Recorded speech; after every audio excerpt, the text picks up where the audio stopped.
My name is Sweetie, and welcome back to the vlog. Today, that's not how I start my videos. How do I start my videos? Welcome back. Oh my god, I don't know how to start my videos anymore. What just happened here? I need coffee. Hello, welcome back to another video of my creative life with Sweetie. Today we are vlogging. Oh my gosh, y'all, I don't know how to start my videos anymore. That's crazy, but I think that that's a good segue for some life update conversation before I get working. Last I posted my vlog, it should be going up today. Today is Tuesday. I put up a vlog recently. It was very chatty. It was very much in only my office mainly. About updating y'all on everything that was happening creatively and like on my page and all this other stuff. And there's a lot going on and your girl got overwhelmed. Your girl got really overwhelmed. I'm currently falling behind on my trick or treat. So today we woke up because your girl needs to start waking up by 6. Need to be ready by 6 for my new job. I think by the time this comes out, it would only be like a week before I start. So I think I could probably just talk about it now. I am now officially a junior designer at Simon & Schuster. Exciting things. This is a big deal for me because as y'all know, like 6 months ago when I first started vlogging, I had made the news that I had quit my job and that I went into an internship at another publishing house and that I was trying out a new career path and everything, and it was super scary because things happened the way they happened, and basically I was freelancing for 6 months, which was a learning process. I think you end up like working a 9 to 5 and you're used to things like getting paid every 2 weeks, or you're used to things like working 9 to 5 and somebody regulating that for you. And freelancing, you have to figure out your own hours, what works for you, and you have to stick to that. And then also because of how getting paid for projects is for you freelancing, you're your own boss, you're your own HR, you're your own all this, that, and the third. That it's also just a shift in how you view work and how you view being paid and how you view what that means to be working and everything. I think it was a lot to take on so quickly. And while my goal wasn't to full-time freelance just yet, I do still see that like when some years from now, like maybe give me 10 more years, like in the book industry or something, you know? But my main thing is that my old job was marketing in music and it just wasn't creative enough for me. Personally, and work-life balance was absolute zero in trying to get my creativity in while working that 9 to 5 the way it needed to. And I just wasn't happy in it anymore. And it was very weird because, you know, you kind of go, like majority of my life, I was like, oh, I'm going to work in the music industry. And then you got to wake up one day and you go, this ain't really what I wanted. And that's crazy considering like that's like a dream job for a lot of people, and it's something that a lot of people usually don't end up being able to pursue. And so to sit there and say like, actually I want something else, it's a lot to try and wrap your mind around and stuff. So I'm starting a new dream and another crazy dream, and that was working in publishing as a designer. And I'm really thankful for the opportunity, for how it kind of panned out. Everything kind of worked out in my best interest. So thank you to the universe every single day. Because yeah, it was really scary, to be honest, and to kind of still bet on myself, and then for this to kind of happen the way it happened. So I'm not going to really talk too much more about it. I don't know how much that, like, you know, in future vlogs or anything, I'll kind of like talk about as far as projects I'm working on and stuff. I'm not really expecting to say a whole lot because as I learned working even in my internships, you know, you're working a whole year and a half in advance with a lot of these books. So that's a big life update, and that's happening in I'm starting another week or so, and that's really exciting. But I'm also trying to make the most out of the time I have left. That's just my time. But also your girl has to start, they're on the East Coast, so I'm 3 hours behind them, which is honestly, once I get this waking up early thing all together, is preferred, because you start work at 6, you get off at 3, and you basically have the rest of the day to yourself, which is fantastic, because it's just kind of like, oh, you want to go get lunch? I'm completely free. I want to go to the gym? Cool. Nobody's there. Like, I prefer it, because you still have daylight. Even if you work a little bit of overtime, you're still getting off earlier than everybody else where you are, so you still feel like you have a full day to yourself. And waking up at that hour before everybody else and everything really is kind of great for me, because I live in a very packed house, and everybody's working from home. So I'm excited, but today was day 1 of me getting back into that, because yesterday, I don't know what, but it was a wash. Like, I slept all day, and I mean that literally. Like, I slept absolutely all day. That was yesterday. We're here today. There's a lot to do today, because I, skipped out on working out and all of that. I don't think that I'm going to get a workout in today, to be honest, because of how much stuff needs to get done project-wise. But we're back at it tomorrow, because I really do want to make sure that I'm not falling off of my routine with that. Because I was kind of like, I had a groove going, and I felt good, and then I kind of fell off of it because I got overwhelmed. So let's talk about what's happening today. I need to finish the vlog that's coming out today. Not really much more that I need to do other than a little bit of edits and a little bit of captions here and there. Right now, we have a week and a half before October is over, which is wild. And honestly, I'm kind of ready for it. I know that's wild for me to say, considering, but you gotta keep in mind that I've been in Halloween brain since like end of May. And I think that I'm like, okay, we did all that we could do here, to be honest. Let's get on to a little bit of Christmas. I don't spend as much time on Christmas, but I do love Christmas, and so I still put effort into Christmas, as y'all will start seeing on here.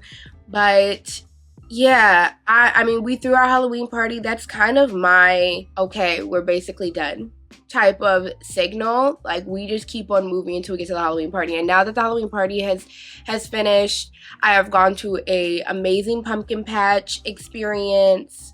I've watched some amazing, like, I still plan on watching a lot of horror movies. This year was definitely, some years are more Halloween focused for me with movies and Halloween and everything, and then some years are more horror focused. This year I definitely got into horror. I still need to watch The Exorcist, because I read the book. We will get into the reading update in just a moment. But yeah, I feel like I had a good year with Halloween, but I'm a little burnt out on the Halloween. You need a couple of months just to kind of miss it. Yeah, I mean, you know, there's still gonna be horror and stuff on this channel. It's not like, oh, and then all of a sudden it hits Christmas and now we're no longer doing horror. That's not how this works.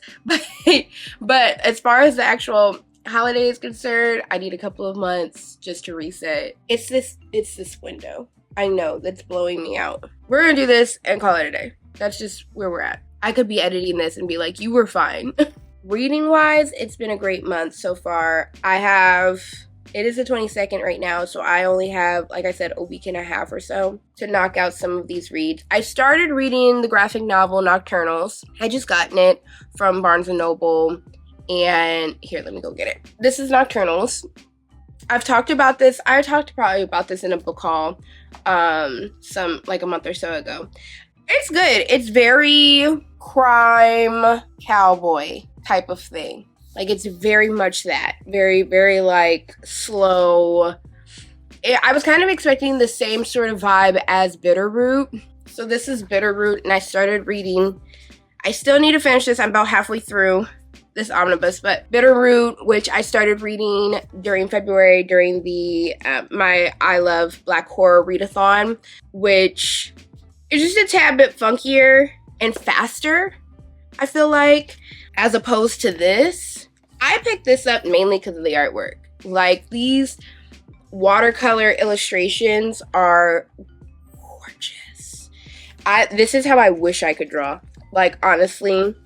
And when I was in like art school, I could paint, like, you know, close to this somewhat. Yeah, I picked this up mainly because I was so impressed with the artwork in it when I was like just passing by it in Barnes & Noble. And I was like, okay, I'll pick this up. It'll be another graphic novel that I can knock out. I've started reading it. It's a little slow. I think it's a great idea. I'm still trying to piece together like the story. It has to do with a lot of synthetic people, robots, and like the beginnings of the synthetics, which were animal human hybrids, and there's people who have like these magical powers, and they're dueling. Like there's there's like this whole thing between these like, they're not the synthetics. The synthetics aren't good. I'm still figuring out kind of what they're being called, but like the ones who are like are kind of hybrids are kind of against the corporation that is making the synthetics and everything. It's a whole thing. That's as far as I've really gotten.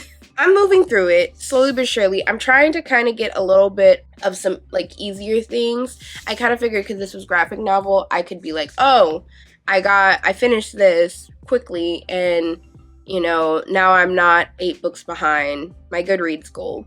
I've started Signs and Lambs. Today I have a lot of illustrating to do.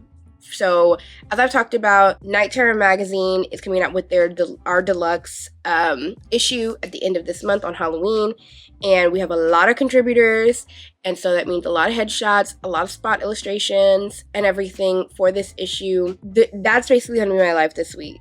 After this, I'm basically gonna try and knock out.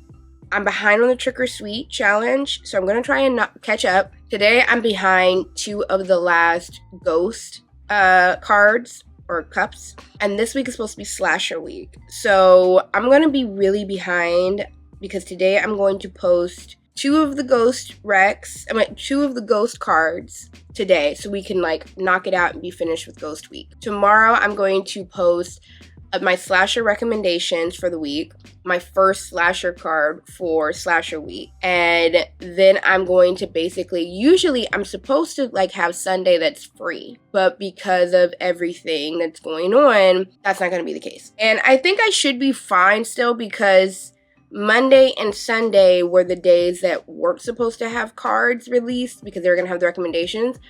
So right now I think I'm 2 days behind, so I'll basically I think I'll be fine. Honestly, doing Trick or Sweet this year, as far as like the actual cards are concerned, I've been really happy with how the cards have been turning out. I feel like I've really caught like a real momentum with making them. I think some here and there are stronger than others, but as far as like making the cards, I think it's been easier than even last year's was, because I've really understood what I want out of each card. And speaking of last year's cards, my stickers are currently in the shop, and I'm just so happy with them. I really am happy with them. Like I have them on my water bottle, and I really love them. So make sure you grab those up if you haven't. Oh, I need to ship my giveaway. So we picked our giveaway winner, and it was Danny Jackson over on the Patreon. She actually also has a YouTube. Danny reads here on YouTube, and she's amazing, so make sure you go check her out if you have not already heard of her. She won the giveaway, but I'm excited. That needs to be shipped off today. I need to go to the thrift store today to drop off some donations. Of course, I'm gonna walk around a little bit, because honestly, as soon as November hits, all of the Halloween's going down and the Christmas is going up, and I am not absolutely prepared for my Christmas decor to go up, to be honest with you. So I kind of need to start focusing on some of that as well, because I've not really shifted. Like here and there I have, but I haven't really fully shifted. So that'll probably be later on today, because I really want to keep on with the habit of a cutoff of like 3 p.m. where it's like, okay, you stop working on office stuff, and if you have other, like, you got to leave the house to go to the gym or to do something else or whatever. One thing I found out from freelancing is that you have to make time to leave the house, or else you won't. Signs and Lambs. Oh my god, I said that I started it and I didn't say anything. I've got about an hour into it. So far it's been fine. I want to finish it. I mean, there's going to be a lot of time for me to listen to it today, but I want to finish it by the end of the week. Yeah, I want to finish it by the end of the week. If I can finish that by the end of the week, that leaves American Psycho and Slewfoot. on my TBR that haven't been read. I have Pink Slime still. That's a 6-hour book. I'm probably going to be listening to that on audiobook because the two of American Psycho and Slewfoot, their audiobooks, one, either don't exist or I still haven't gotten them, and they're physical reads. So I'm hoping that I can finish Slewfoot by the end of the month. American Psycho is probably a wash, but we still have it sitting there. Is that it? All right, B-roll.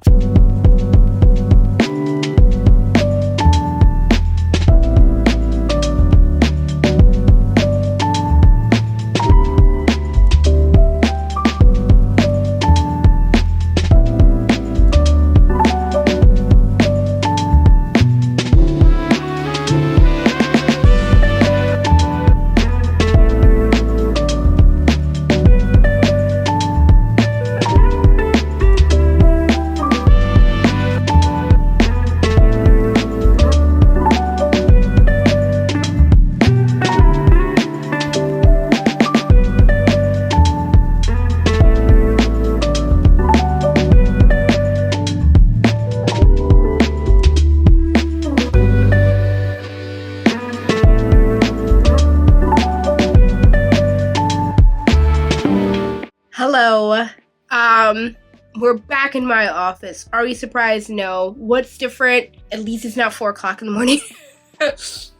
I just got back, and honestly, I was on a time crunch, so there wasn't a lot of talking while I was out thrifting, and there wasn't a lot of B-roll while I was thrifting either. I actually went to 2 Savers. I only got footage of me walking into one, and that was because I was in there with a mission because I was on a time crunch. Savers closes at 8, and I had gotten that last one at around, by the time I walked in, it was around 6:30 because I had dropped off some donations and everything. So I was trying to hit 2, and I didn't have time to just be doing quick B-roll because I had decisions to make. There were some really amazing patinaed brass candlesticks that I left there. They were $9 a piece, which I felt like was a little pricey, regardless of the fact that they were absolutely brass and everything. I just feel like $9 a piece, that would have been $18. And in hindsight, of actual brass patinaed candlesticks that were really nice and heavy, it's not that much, but in the grand scheme of them being thrifted and me being on some kind of strict budget at the moment, I couldn't really think of any specific location for them to go. I just got a lot of candlesticks for my witch kitchen. So getting more candlesticks just didn't make sense, to be honest. I really wanted them for my altar for Day of the Dead, but past that, I knew that I would put them somewhere, but I need these candlesticks. So I left them. They were somebody else's prize. I know somebody out there is probably doing some last minute murder mystery party and needs it for their tablescape. Because I did find them hidden amongst the plates, to be honest. So I left them. It was just a scarcity mindset because there's never any real brass candlesticks anymore at the thrift because everybody's taking them and selling them antique and vintage. Anyways, there were also, somebody got rid of their huge Dean Koontz and V.C. Andrews collection and other dark fiction books, and it took everything in me not to try and buy them up because of the pretty covers. But I've tried to read Dean Koontz, and it is just, he's not for me. I think in theory he should be, but his writing's just boring to me. So, and same thing goes with V.C. Andrews. I just think that I'm too old for it, although I absolutely love those peekaboo covers. It kills me that I don't like those books because the covers are just absolutely gorgeous. I did buy some books though, so I'm going to do a little short haul of things that I got because I don't feel like these things will really fit in a proper Christmas haul. So we're doing a little quick haul. Look at my new lighting setup. I'm glowing. Let's do this real quick. For the books, I got this beautiful Fahrenheit 451 copy. This is from originally, 1991. This is a 1991 printing. It looks older than that, to be honest, but I really do love this cover. I've been meaning to read this. Now, I'm hoping it's not like when I read Catcher in the Rye and I absolutely hated the main character so much that I had to DNF it because it was just so boring. And even then, I'd gotten a really nice copy of Catcher in the Rye. It was like one of the originals, like, type of covers. And the main character was insufferable. I couldn't do it. So I'm hoping that this is a little different. Let's hope. But I love this cover. So if there was one time that I was going to get this, it was now. $2.49. Then I got Different Seasons by Stephen King. Now, why did I get this? Because it's not like I'm a huge Stephen King fanatic. One, look at this cover. That's a gorgeous cover. But two, because I found out that Shawshank Redemption is in this book. So, and I've always wanted to read Shawshank Redemption. Not so great cover was 4 Past Midnight. Also a Stephen King novel, but what did I really get it for was because it's featuring the novella Secret Window. And I love Secret Window. I know that it's not like, I know a lot of people don't like that film. I know it doesn't get a lot of anything, but personally, I really like it. So I thought I'd read the book. Now, are there plenty of other, obviously, books within this book? Absolutely. But I mainly got it so I could read Secret Window, and it was $1.99, so it really wasn't hurting anybody to get this thick book, mainly because I wanted to read that. So there you go. I wish I would have had a better cover though, instead of Johnny Depp sitting on the front of it, but it was $2. Who was it hurting? Here's a shocker. I also got The Hunger Games. It's mainly because I've never read The Hunger Games. I know. I've never read The Hunger Games. I've always wanted to read it. I've had multiple people tell me, you have to read it. I'm going to finally read The Hunger Games. And it was $2.99. And I thought, what better time than picking it up right now as I have these Stephen King books in my hand. Did they also have an amazing cover for the book Deliverance? Yes. Did I almost get Deliverance? Yes.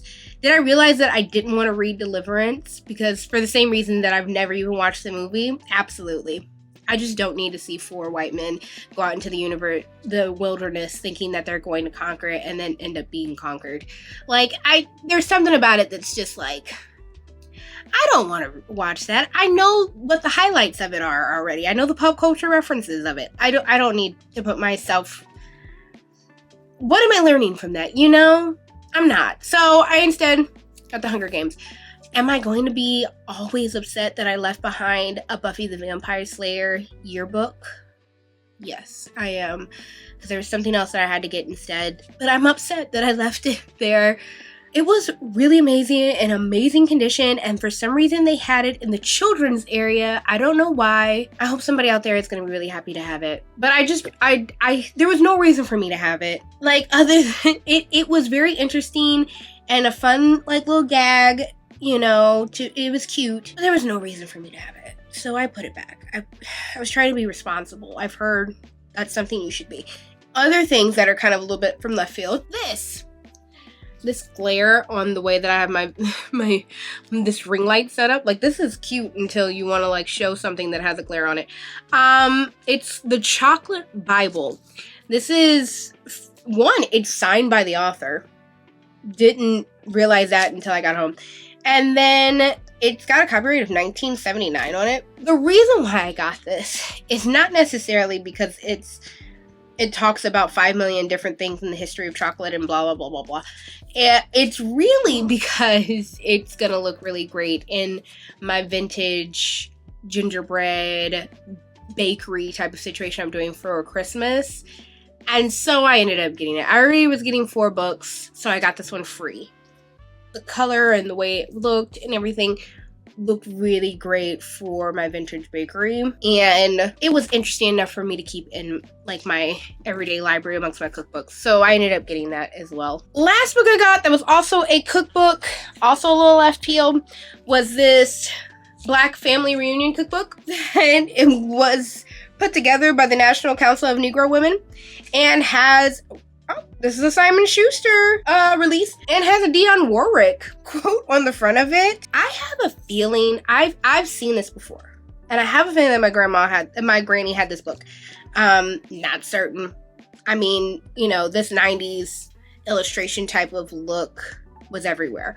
But I have a feeling like she owned this book for some reason. I'm not certain why, but I was drawn to getting this book.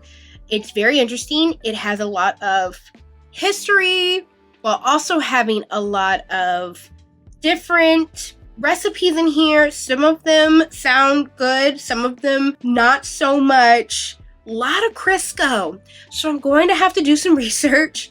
But unfortunately, my granny was not someone who wanted somebody in her kitchen when she was cooking. So none of us grandchildren really got anything passed down.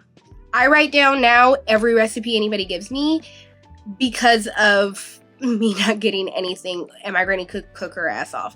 So, all that being said, we've got to start somewhere. Am I going to be using these straight out of... No.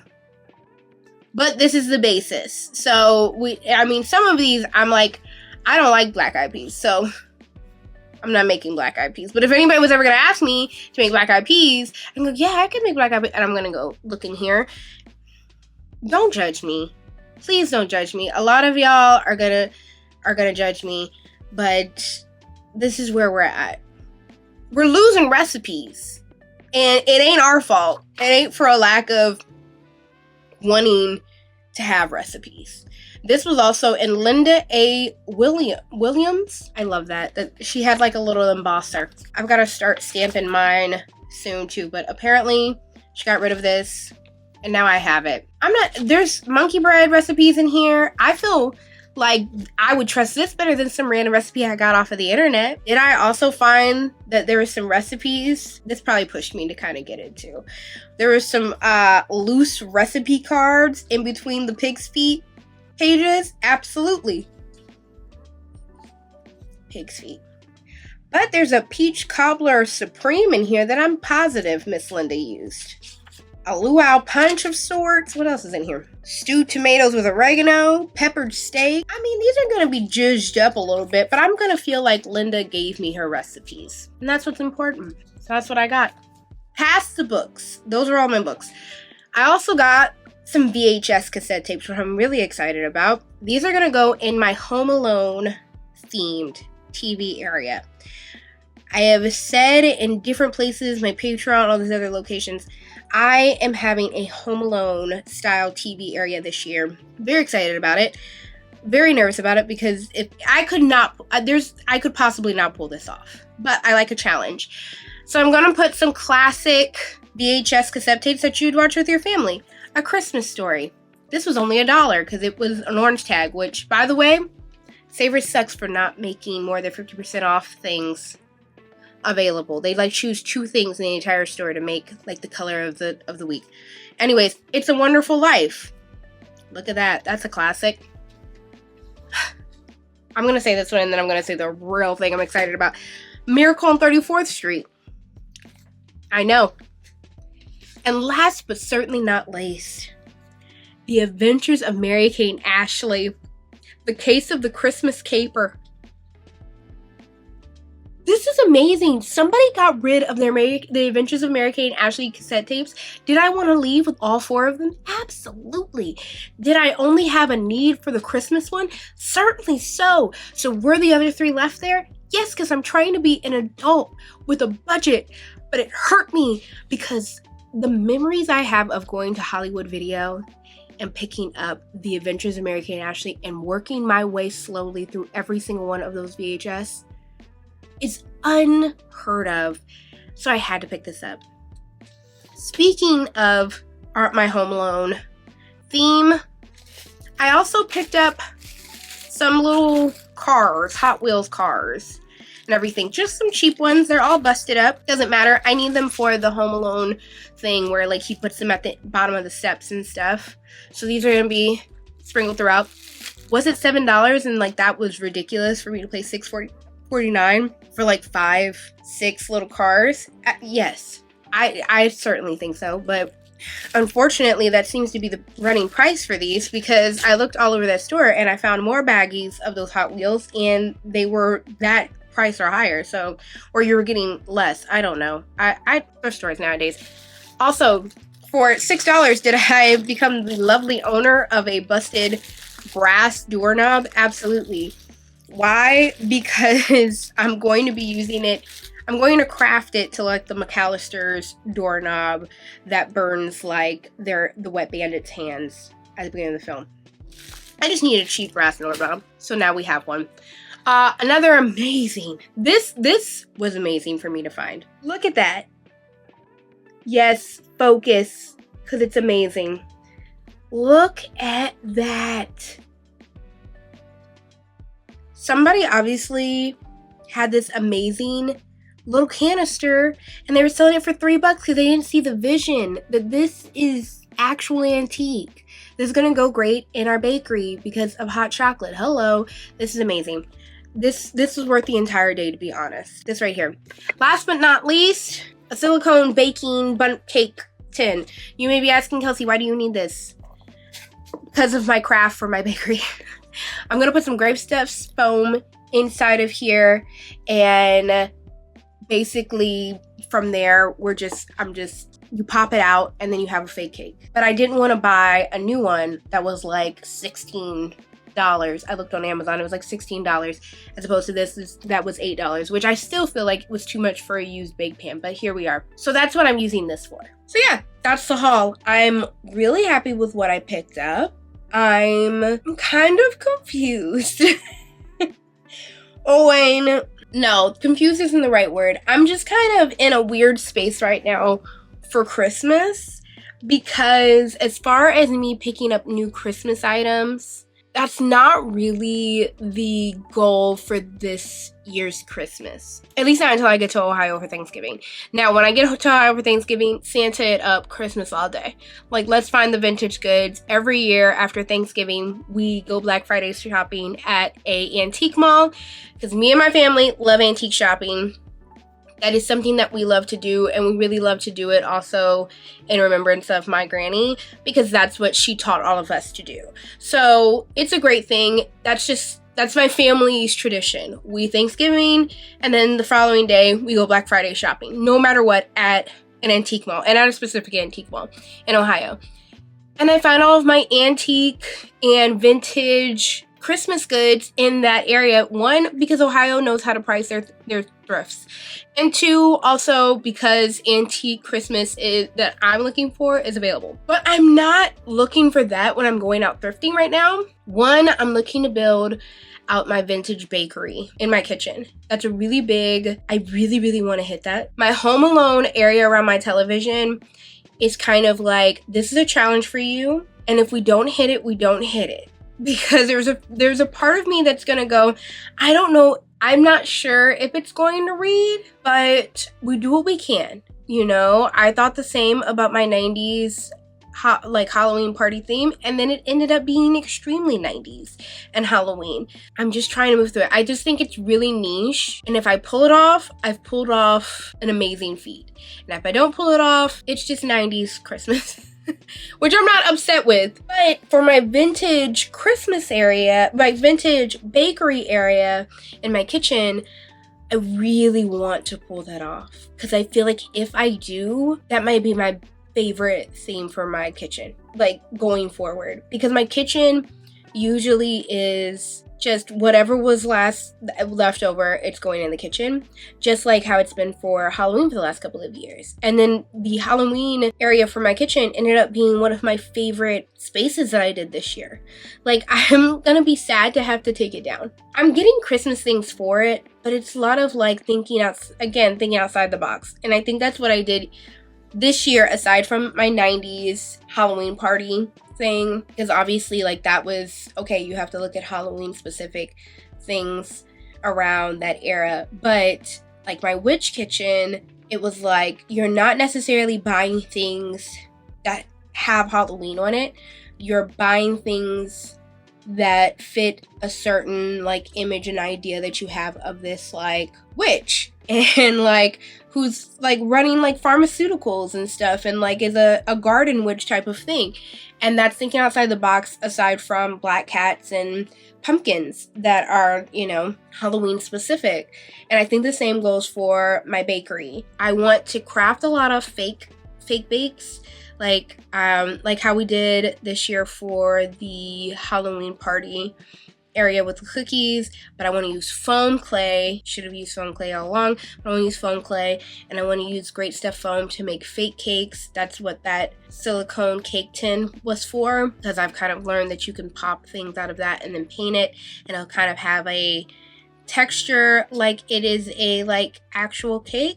So that's a craft that'll come up, making some fake cookies and stuff. I really want to build that out and kind of build something that looks like a storefront, like a Christmas storefront type of thing. And a lot of that is like finding stuff like that, finding things like this, I think is what I need to start kind of looking for on eBay. And so I think that's why I'm kind of in this weird space, because I'm not necessarily looking. I've noticed, because I went to HomeGoods, as y'all saw, I did get B-roll from that, and they have the Christmas out for certain. And aside from that gingerbread house that I saw, which I showed that to my partner, and he was like, oh, they would have had me on that. So now I'm like, okay, if I see it out and about again, are you gonna split it with me? Because it's pricey. It's like 40 bucks. It's not as pricey as like some of the Halloween stuff, of course, that I bought recently, but I'm like, that's a little pricey, and I planned on making a lot of the gingerbread houses that were gonna go in that area. So he was like, yeah, I'll split it with you. So if I ever see it out again, I'll get it. But aside from that, like the Santas, I was kind of like, okay, I have a lot of Santas. I really like that angel that I showed the video of that was kind of in the red velvet dress and had the turban and the gold wings. Like, I really love that. I feel like if my granny saw that angel, she would have bought it immediately, and I think that's why I wanted to buy it. So I don't know. She was 20. I have a lot of black angels looking at it, but I just feel like how it was this year for Halloween, as far as HomeGoods and Marshalls and all of that is concerned. Some things here and there, but I'm really looking for a specific theme this year, and I don't feel like buying new is going to pull it off. Expect some Christmas is coming. Mariah Carey is thawing out. I can hear her bells. So that's all happening. A lot of people have been telling me lately, especially after the Halloween party, that I should do window displays and like party setup and stuff, which sounds interesting, but that's down the line. Let me maybe get Christmas together and see if I can even do this, or if I'm just a one-trick pony and can only do Halloween. That's it for today. Okay, we'll check back in tomorrow. We got a lot done today, though. I need to remind myself that. You got a lot done today. Even if there's still a lot to do, you still got a lot done. I need to get that tattoo somewhere because that's my life. All right, I will see y'all tomorrow. It is Wednesday, and I'm back in this seat. All day, just drawing. All day just drawing. I wish it could be that I could be giving this update and saying that I've been drawing all day and all of the headshots for Night Terror Mag are done, but that would be a lie. Working out today was a wash because I had to get these done. The deadline for them is next Monday to finish not just these headshots, but also all of the spots for this article, which will basically be my day Saturday, and possibly only be a half a day because I'm supposed to possibly be going out to eat with a friend. Aside from all of the artwork I'm doing for the zine visually, like it's a hefty, creative wise piece. There's a lot with this one. That being said, though, our first printing of the zine just came in. I am so excited. This was our last issue, the Kukui issue, which we did for Hispanic Heritage Month. This turned out so amazing. It's like really good quality. I'm really happy with the thickness of the cover. I'm also really happy with it feels high quality, but it doesn't feel too official, if that makes sense. I really feel like, one, it doesn't feel like it's handmade at home, but it does feel like a zine, like a booklet. It doesn't just feel like, I don't know, there's a certain quality of this that this is really amazing. I really feel like all of the color and the CMYK really looks amazing in here. Even the ads all, I was really concerned with sizing and font, how it laid on the page and everything. Some of the ads that we've done, and they all feel really like good. They feel good sizing. I was so concerned because you just don't know how it's going to turn out, especially like it was a brand new printer. We had never used them before. They were like, honestly, the pricing wasn't too bad. So we have Mikey Peralta Jr. as well as Ashley Sawyers from Quintos and Coffee, and as our guest writers in this issue. I'm still like obsessed with this ad that I did for Mikey. So happy. So like this is an example of like something that I would usually write. So like last month's issue was Heritage versus Horror, exploring Hispanic cultures, tales, and traditions, and it was looking through multiple tales and folklore within Latin America and Hispanic heritage, because of like how much like the culture is ingrained with horror, that it's not horrific. It's just got a different, it's very, very different from like what we view as horror here in America. And I think there's something really beautiful to that combination. And so that's what I was exploring. So like, again, a lot of research. I'm very excited to see this upcoming issue printed, because of course we'll be printing it, and more like we'll be sending probably a copy to everybody who was a part of it. I actually tomorrow have to send Mikey and Ashley their copies. But again, it's so crazy kind of like feeling it in my hand. Like, I know it's just a little pamphlet, but like I made that cover and I formatted this entire thing. Like, that's crazy to me too. I don't know, we'll see. And I think that this October one is definitely going to be a thick one. And if you ever are like, oh, that seems really cool, and you're not already checking us out over on our Instagram and on our website for the digital zine that comes out monthly and it's completely free, and you've seen it and you're like, oh, that's really dope, I want a physical copy of that every month, then you should go ahead and become a patron. For Night Terror Mag, we have a tier where you get a physical copy every month. Book update.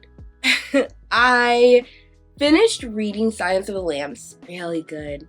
Really, really good. Absolutely loved it. I give it like a 4.5. It's not like a 5 territory for me. Casting Jodie Foster as Clarice was perfect. She absolutely nailed that character. The entire time I read it, I could only see Jodie Foster. So yeah, casting did amazing. The entire time that I was reading it, I could really visualize everybody who was from the movie, because I feel like they really nailed it with that. I will say what I appreciated about the book that I don't think really read in the movie was how clear the author really wanted to make it that this story isn't to demonize people who are transgender. Like, I feel like the movie like mentions Buffalo Bill isn't transgender, but they kind of blow past it. And a lot of people feel like the movie itself still does so, considering what Buffalo Bill is doing.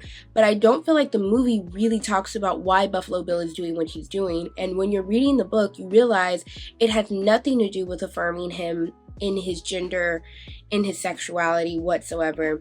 And I think that was really strong in the book. And I actually really love the story more now knowing that, because I have felt over the years that Silence of the Lambs has not aged as well because of that lack of distinction and that lack of information. Him wanting to make this skin suit is not necessarily affirming him in the conversation of his gender, but trying an attempt to affirm him in his insanity. So he doesn't feel comfortable in his skin, not because he is male presenting. It is because he doesn't feel comfortable in his skin because he's insane. And because he doesn't understand society, he doesn't understand other people, he doesn't feel loved and everything. And that has nothing to do with him being a man or a woman. It simply is him going, well, maybe that is because I'm a man. not because I actually feel as if I am actually a woman gender presenting.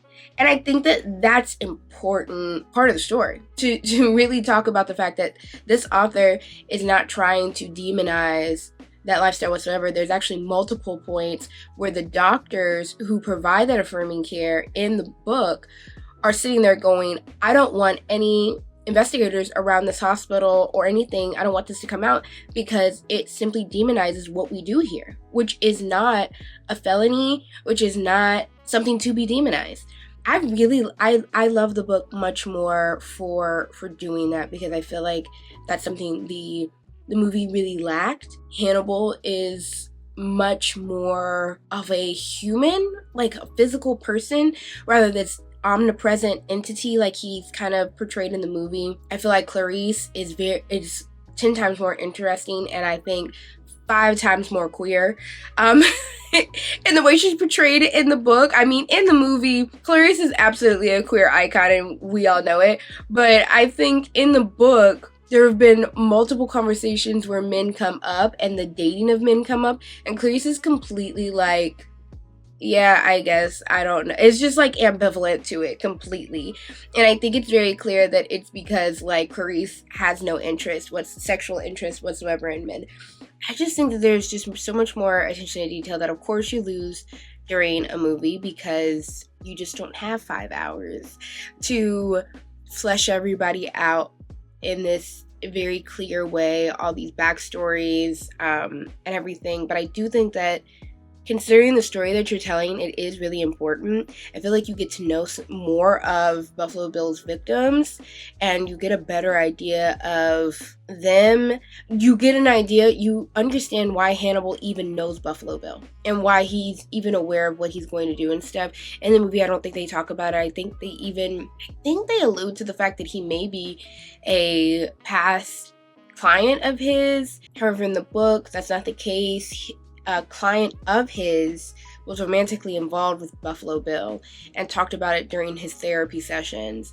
And so that's why Hannibal knows all of this. And again, Hannibal is so much more of a clear sociopath, high ego, needs to know everything at all times, but is able to break. I think in the movie, it's like he's calm, cool, and collected always. But I think in the book, there's rumbling under the surface. I think I'm gonna give it a 4.5. Review should be coming soon. I'm surprised I finished it in time. I think also watching the movie, it definitely feels more of a horror film, but reading the book, it's definitely more of a crime, thriller, mystery type of thing. Like, for instance, like All the Sinners Bleed. That's what is like a very good comparison, is like if you love All the Sinners Bleed, you should read The Silence of the Lambs, because it really is comparable. I'm now listening to Pink Slime because it let go. And so now I'm doubling back to it. It also is like only 6 hours. So I'm hoping to knock that out. I'm about to watch It's Wednesday, so Agatha All a Long Time is now happening. I'm going to try and knock out 3 more headshots before the end of the night. Tomorrow, focusing on headshots and spots for these articles, and hoping that I get through a majority of the things I need to get through before Saturday, which will also be a light work day, because again, all this has to be done by the 28th. That's it for me today. I will check in probably at the end of the day tomorrow. I will see y'all then.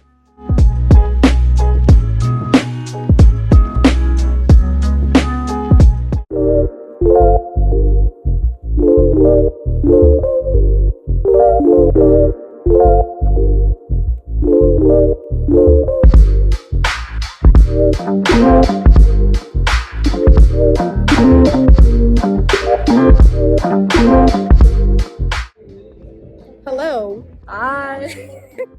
We are here to see Willow, and we have paid mucho dollars for a water. How much was this water? I paid $8 for this. No, that was $4.50. I know, because I paid for it.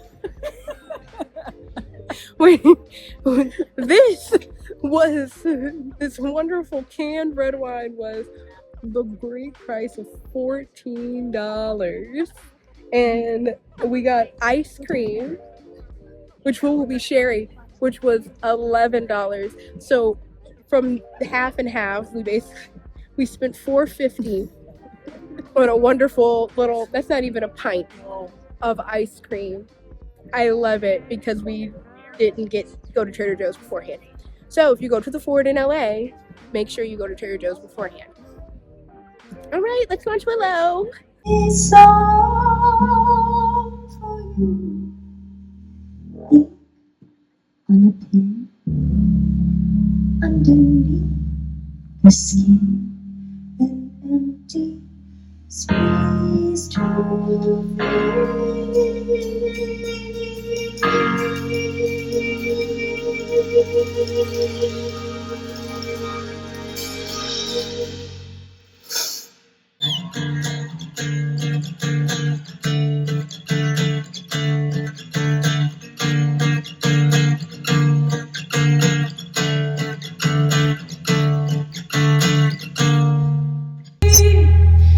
this opportunity.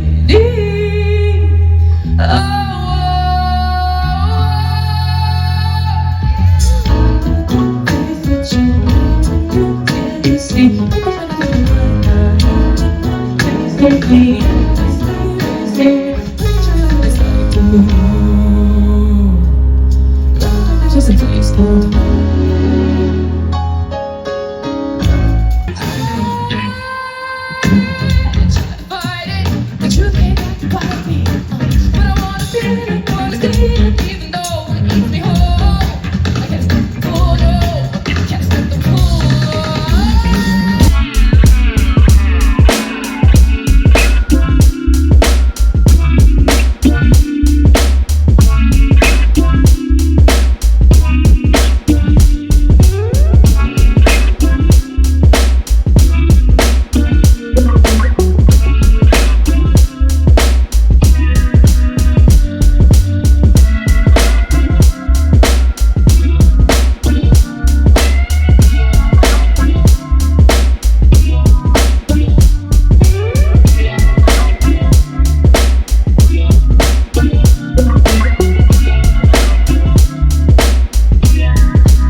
Hello.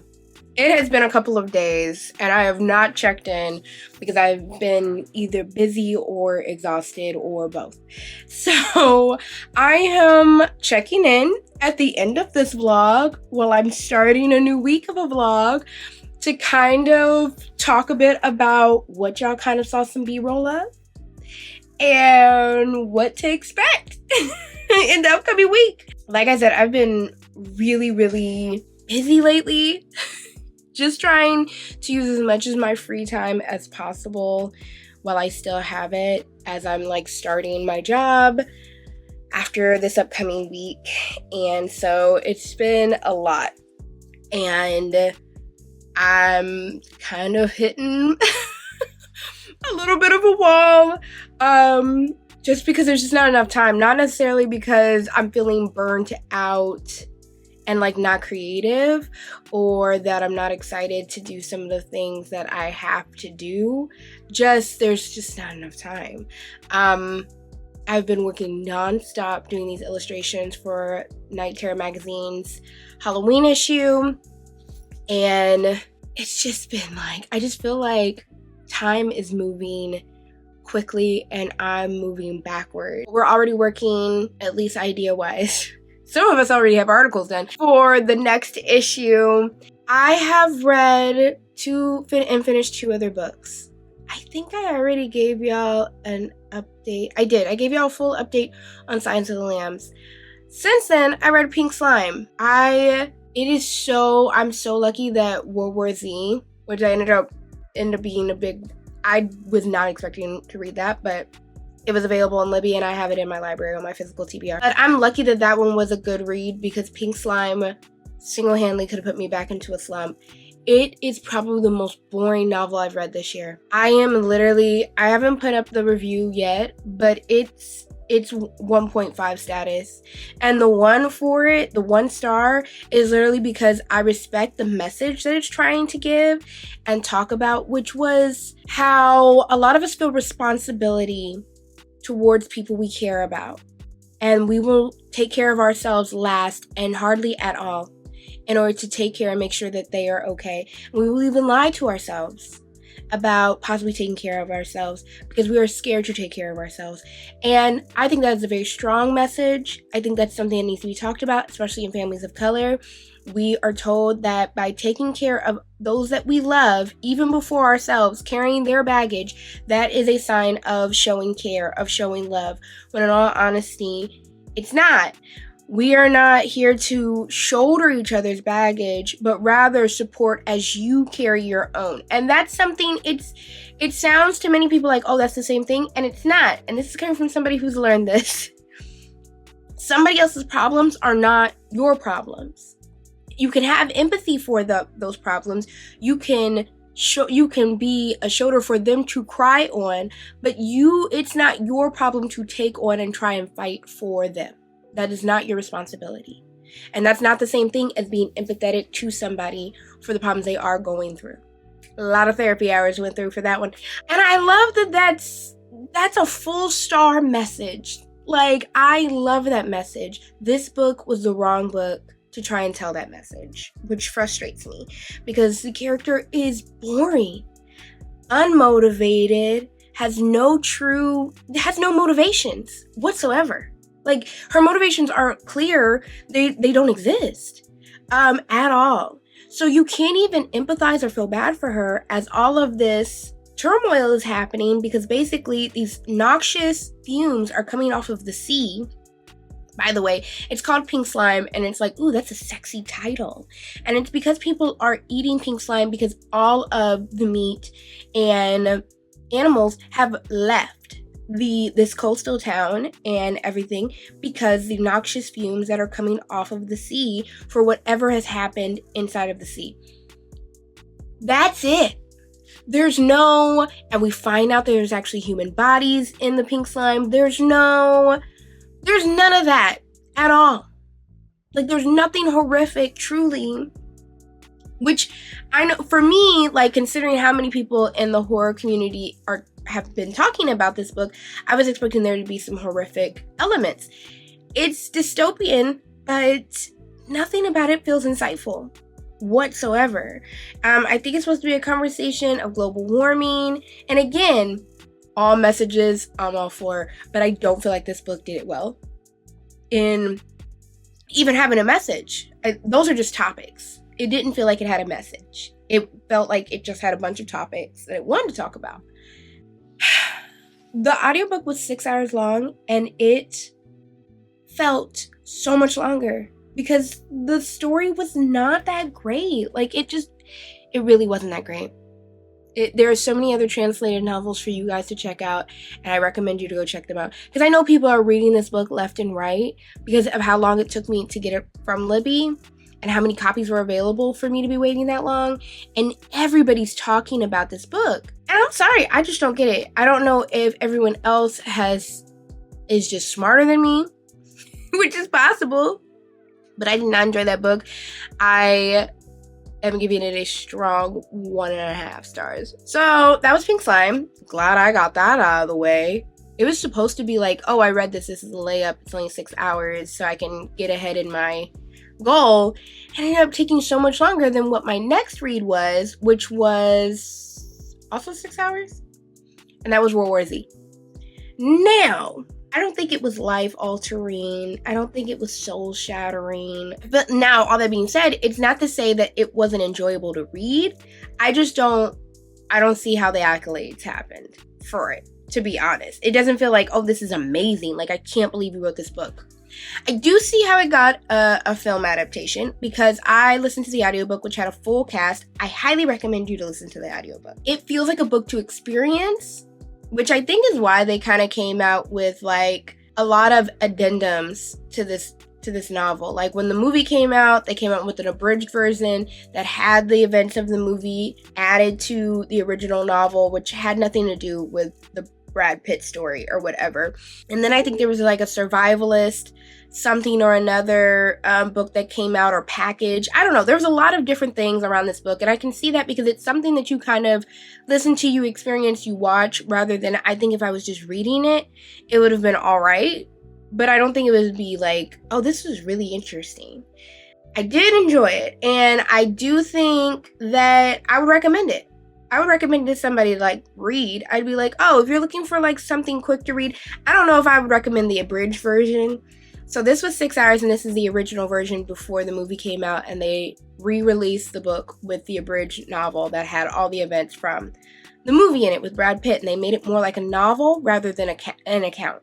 So the original book was something that was supposed to be written like it was a verbal account of what happened during the zombie war. And it's written in basically entirely interviews.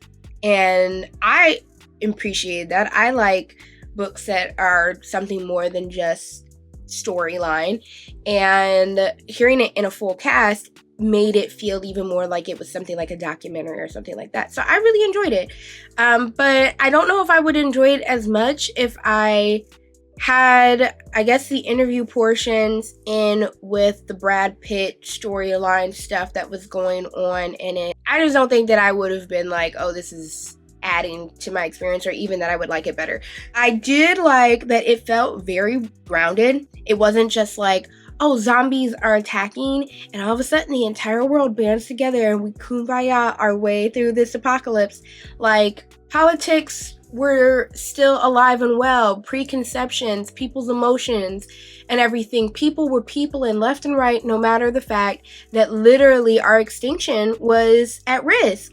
And instead of that feeling like stupid, which it is when you're saying it, but people are people, and as we see with the constant wars and genocides that are happening right now and every single day, is people are going to let their own emotions and humanity get in the way of logic. And that's just a given. And I think adding those things and making those things like realized in the book, for me, kind of made it feel like, oh, this is written well, because that would so happen. I think what I really loved is that it wasn't simply an American standpoint of like what happened during World War Z. It was a worldview, and it wasn't kind of stereotypical worldviews. I feel like the conversations from those who were at an international level were still just as relevant as they are today, if not more. There was an account and an interviewee who was Palestinian and was talking about Israel and the ongoing issues and genocide and what they have done taking Palestine, even then in 2006. Like, it's just a reminder that what's happening right now is not something that just happened last October. Like, it's not just something that we woke up one day and everything went to shit. Like, this has been going on for decades. And I really was interested in that. I was really surprised that it was in there. It talked a lot about Zionism and about everything that's been going on with even Nakba and Gaza. And it was really, really interesting. It talked about South Africa and the apartheid fallout and the issues and political stances that are still happening in South Africa today. And I think hearing it in the book and hearing them talk about it more, I think that was really interesting to listen to. And the conversation of Cuba and how during the World War, so many Americans came to Cuba, came down to South America, and that this infection of democracy happened in Cuba. And one of probably the best quotes I've ever read about that kind of summarized politics and democracy and our constant experience within that political system is they were talking about how every day they're like, we have democracy now, and it's not that everything's better necessarily.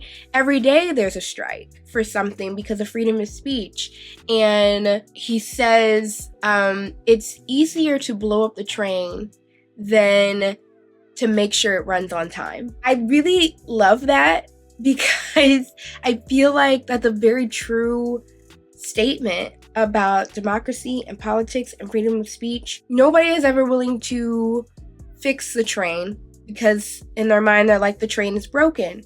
we need to eliminate the train. And it's always that. It's always eliminate the train.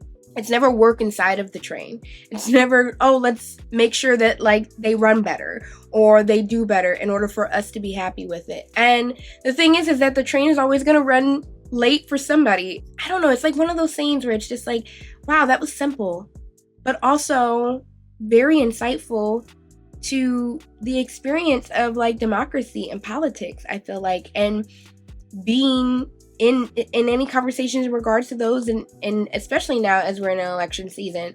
So I really love that. I ended up giving it's looking like a 3.5. Mainly because I did like, enjoy it, but I didn't necessarily go, this changed my brain chemistry, or like, this is one of the best I've ever had in my life. So it was 3.5. Slewfoot finally released out of Libby. It's saying that it's 14 hours, and I find that so hard to believe.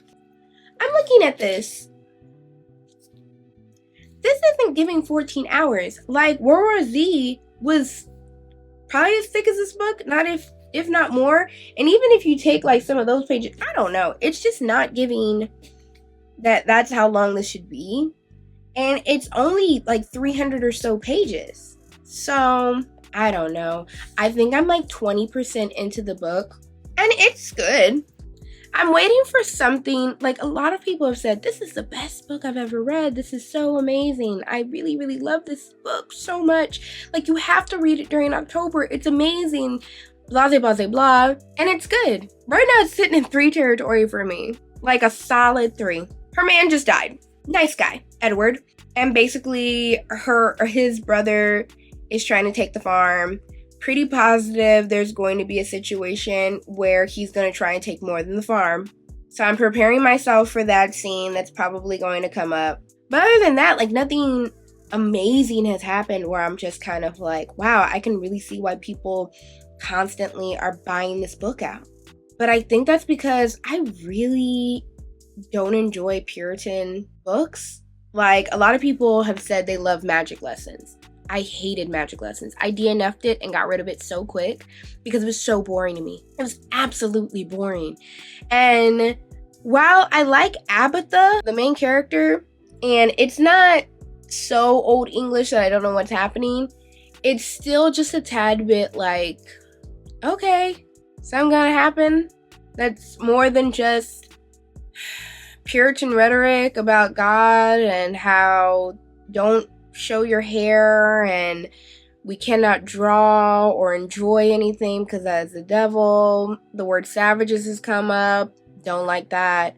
So yeah, I'm finishing. I plan on finishing it. I mean, nothing has really gotten me off of it. It's just not amazing. Like, I'm not, a lot of people have just big up this book, and I'm sitting here and I'm like, it just seems like, any other witchy novel during the Puritan era. So yeah, I'm working through that right now. Pretty positive that's going to be the last book I read this month. I am truly shocked by how many books I read this month. Like, this has been an amazing month. I am like trying my best to try and hit my mark for the end of the year. I already got, and I was kind of ahead of schedule because I didn't want to be sitting here like I was this month, where I was like waiting for a lot of different books that I had planned to read, but I wasn't early enough on getting them. And I'm definitely going to start off November reading Bad Creed because I already have it by Jessica Johns. You guys are getting like an early look at what's going to be my official TBR and another like at the end of like this upcoming week or so. I'm going to read Bad Creed by Jessica Johns. That's an 8-hour audiobook. I'm trying to choose some things that are a little shorter here and there because I realize that I'm just we gotta like get get the momentum going. I think that's what I did this month, is that I finished up some books and it really kind of gave me the confidence, like, yeah, let's keep going type of thing.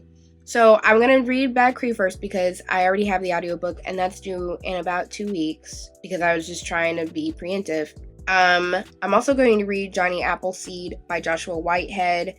Keep in mind, I'm going to be reading from mainly Indigenous authors next month. Not strictly Indigenous authors, because I am trying to knock out a couple of other books. But I want a majority of those in my official TBR to be mainly Indigenous authors for November for Indigenous Heritage Month. So yeah, Joshua Whitehead, Johnny Appleseed, that's a 6-hour audiobook, so feel good about that one, and I really want to read that. And Then She Fell by Alicia Elliott. That is a 10-hour audiobook, so I want to read that. I have Nat Cassidy's Nestlings, and that's 13 hours. I wanted to read that during Christmas because it feels like a wintry book, like the cover feels wintry. And I ended up getting it because I was basically going through all my TBR trying to find anything that was available on Libby, and that was available, and so I just got it for the possibility of me reading it during this month because I was kind of just on this roll. But I feel like I'm probably going to end up reading it during Christmas time. I think I'm only going to open that up if I finish all the other books, and I'm still waiting on some of my other holds. Right now, I'm waiting on Night of the Mannequins by Stephen Graham Jones. That's 3 hours novella, so I can knock something like that out. Bloom by Delilah Dawson is going to be available in 2 weeks. I know that's not Indigenous, but like I said, I kind of want to knock out some novellas in between, like some official reads. I also have I Was a Teenage Slasher. I know that that's a polarizing book. Some people really love it, and then some people are like, this is horrible. So we will see. That one's 11 hours, so it's a little bit longer. And then My Heart is a Chainsaw. That's got 9 weeks on it, so the possibility of me even getting that by the end of November, I think, is not really possible, but who knows. Other than that, I also kind of got ahead and tried to get like a hold on Brat by Gabriel Smith. That's a 5-hour audiobook, and I'd gotten that book recently. And then finally, I'll read We Sold Our Souls, which is the last Grady Hendrix book that I have to read, and then I would have read basically everything he's written. That's 9 hours. I do have Our Share of Night. I suspended that. I don't know if I'm gonna read Our Share of Night. I feel like I spoke to a friend who absolutely loves that author, Mariana Enriquez, and likes that book a lot. And I asked her, I was like, does it speed up, or is this pretty much the vibe the entire book? She was like, this is pretty much the vibe the entire book. And I'm like, it's so slow. It's so slow. And I don't know if I care enough to finish it. I really want to, but I just feel like a lot of people say it's really good. And I'm sitting here and I'm like, writing's amazing. I don't know. I'm really bored. It's just taking too much time. I just think that I'm like a fast-paced type of girl when it comes to some of her books and stuff. I can't just do vibes. I need plot. So we'll see what happens with that. Other than that, I was looking for Green Fuse Burning. They don't have an audio of that, so that would have to be a physical read, but I do want to read it. That's my reading update. That was a lot. I designed the bookmark. You see, guys, I'm like busy. I designed the bookmarks for the Patreon, the book club sweethearts tier for my Patreon. I know I've said it so many times, but if you are not subscribed to my Patreon, please consider it. I understand that it's a monthly money thing, so of course, within reason and whatever you are able to do, but I really do love like the few people that are in the book club sweethearts tier and like talking about books and sending them the bookmarks that I design every month. I just got finished designing this month's bookmark, and I like how it turned out. I feel like it's not like, that's definitely Halloween, and I didn't want something that screamed like, that is Halloween, absolutely. Like every time I use that, that's just gonna look like, oh, I bought that Halloween thing. I kind of like that it doesn't look that way. I mean, when you see the color, you're gonna go, you sure that doesn't just look Halloween? But I'm like, no. Ugh, this daggone light. Here, let's turn down this light. There we go. That kind of works.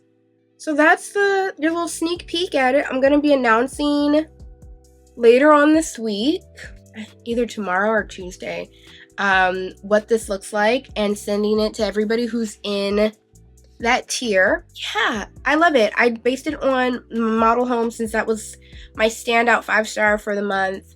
I really liked the quote, history repeats and repeats because history is people, and we can reproduce only what we know from our elders, the same mechanisms that facilitate the passing of pain.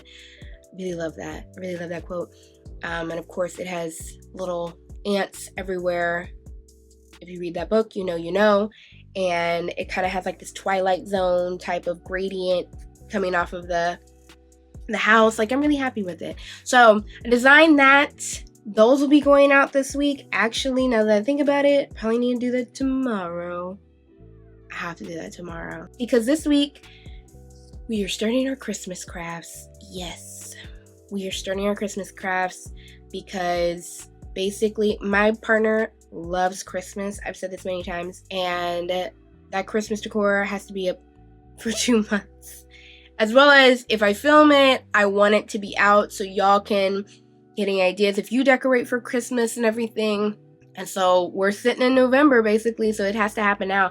So Tuesday, I plan on doing a lot of the crafts, which I'm actually really excited for because I'm doing, mainly the crafts are for my bakery area in my kitchen this year. I'm doing a Victorian bakery type of thing for my kitchen.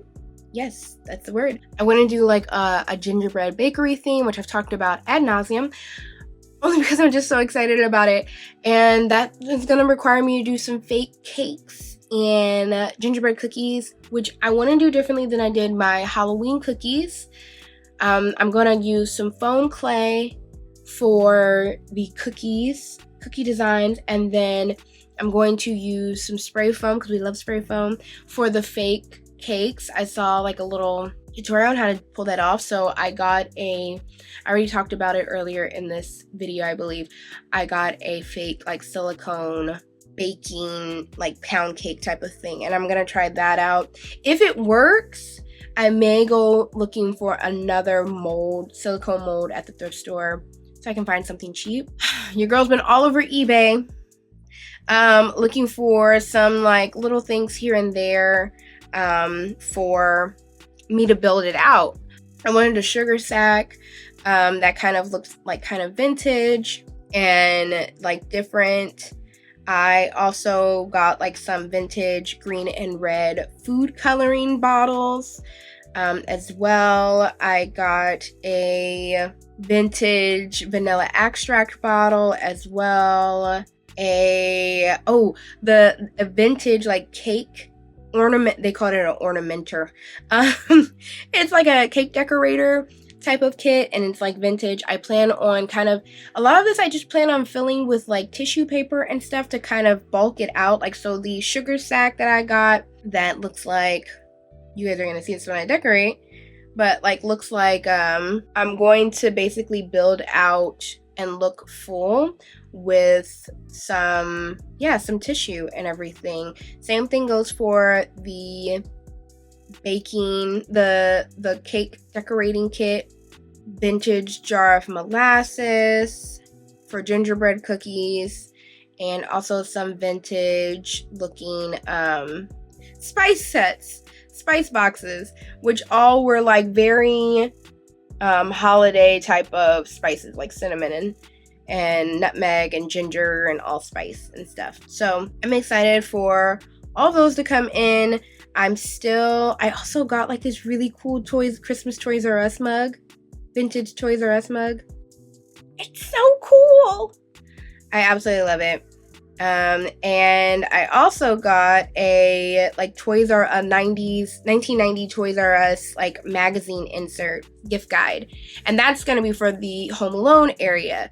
Again, just to fill out some of the things that aren't just like Home Alone specific things, but just like 90s specific items. And I'm not necessarily, again, like I haven't started my job yet, so I don't want to just spend money left and right, but especially because I had to buy a couple of things from Michael's for the craft.